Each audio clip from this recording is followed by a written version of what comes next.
मूर्तिजापूर ते अमरावतीला जात असलेली राज्य परिवहन बसला आसरा येथे बस स्टॉपवर अचानक आग लागली. चालकाच्या समयसूचकतेमुळे मोठी घटना थोडक्यात बचावली. बसमध्ये एकूण 35 ते 40 प्रवासी होते. प्रवाशांना कोणतीही इजा झाली नाही.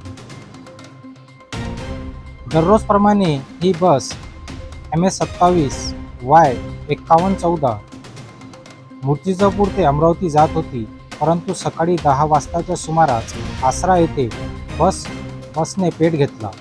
चालकाला कळताच प्रवाशांमध्ये अफरातफरी झाली व प्रवासी बसमधून खाली उतरले. चालकाच्या समयसूचकतेमुळे मोठी घटना टळली.